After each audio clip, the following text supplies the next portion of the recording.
Assalamualaikum, apa kabar teman-teman? Ketemu lagi di channel saya Eri1179. Ya, kali ini saya mau membahas atau mengulas tentang kipas radiator. Ini biasanya ada masalah ya. Biasanya masalahnya kipas radiatornya tidak bisa muter. Nah, ini yang mau saya ulas, kira-kira kalau tidak bisa muter itu penyebabnya apa saja. Ya, nanti teman-teman bisa tonton videonya ya. Mungkin nanti kasusnya sepele, bisa juga kasusnya sama dengan yang teman-teman alami. Jadi jangan panik gitu ya teman-teman. Kita cek satu persatu ya. Nah, ini kebetulan yang saya pakai contoh ini kipas radiator yang pakai dinamo kipas ya, atau motor fan, atau yang pakai motor ini dinamonya. Soalnya ada mobil mungkin kayak truk itu tidak pakai dinamo ya, pakai puli ya, jadi digerakkan pakai fan bel ikut putaran mesin. Jadi ini yang pakai motor atau dinamo kipas radiator. Nah, karena pakai motor, tentu saja yang pertama kita cek adalah dinamonya, kira-kira berputar apa tidak ya teman-teman. Nah, ini cara ngeceknya, teman-teman langsung cek saja. Jadi di kipas radiator atau tepatnya di motor fan dinamo kipas itu nanti ada kabel dua gini ya.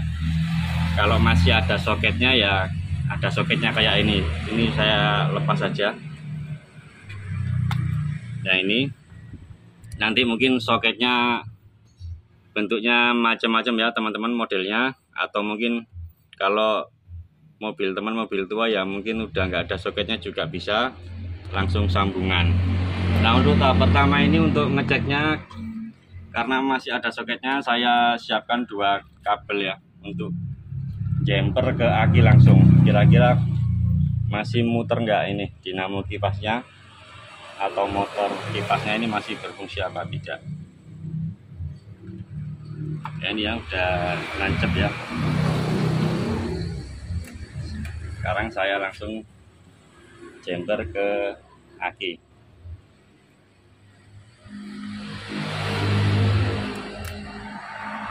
Nah, ini ya. Ini masih muter ya teman-teman ya. Ini kelihatan ya. Ini saya cabut ya, saya cabut akinya. Nah, ini kan mati. Saya tancapkan lagi. Ya, ini muter. Fokus ke kipasnya, muter. Berarti untuk yang pertama, kalau kipasnya muter, motor atau dinamo kipasnya ini masih berfungsi ya teman-teman. Jadi kita tinggal cari penyebab yang lainnya. Tapi nanti sekalian saya kasih tambahan ya, arah putarannya. Nanti kalau teman-teman umpamanya dinamonya nggak muter kan berarti dinamonya yang rusak, bisa diperbaiki dinamonya atau diganti baru. Nanti pasangnya teman-teman jangan lupa ya, kalau arah pipanya itu ke belakang ini ya, atau kipasnya ini menyedot untuk niup ke belakang seperti ini ya. Soalnya nanti kalau pasangnya kebalik nanti arah hembusannya ke depan berlawanan. Oke, ini untuk tambahan tips saja ya. Sekarang saya cabut. Ini berarti aman untuk dinamo kipasnya atau motor kipasnya ya. Kalau masih bagus bisa muter, kita cek yang lain. Saya tancapkan dulu ya. Kalau nggak muter ya berarti dinamo kipasnya yang rusak.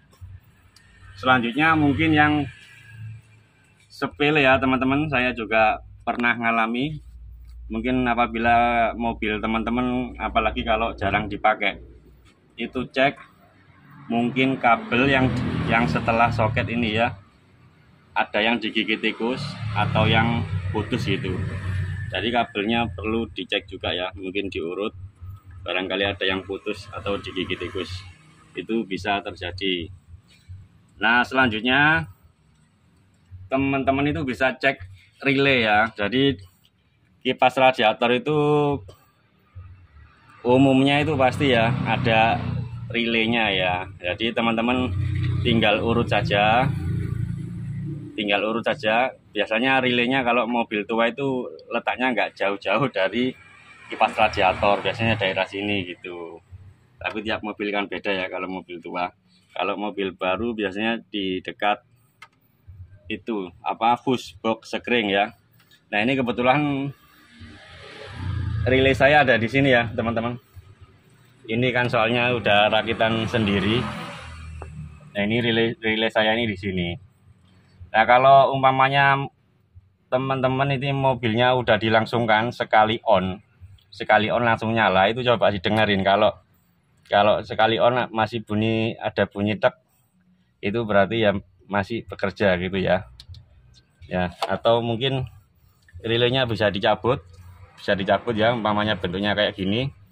Ini contoh saja, umpamanya bisa juga ini kakinya relay ini kotor ya, atau nanti dibersihkan, bisa dicoba. Atau mungkin relaynya yang memang sudah rusak. Ini contoh saja ya.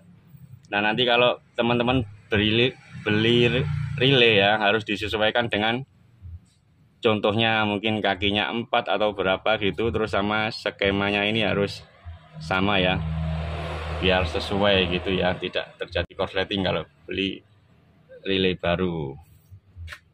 Nah selanjutnya mungkin yang perlu dicek lagi itu adalah switch fan ya, atau switch otomatis kipas ya. Itu kalau teman-teman masih dipakai. Ini kalau punya saya di sini.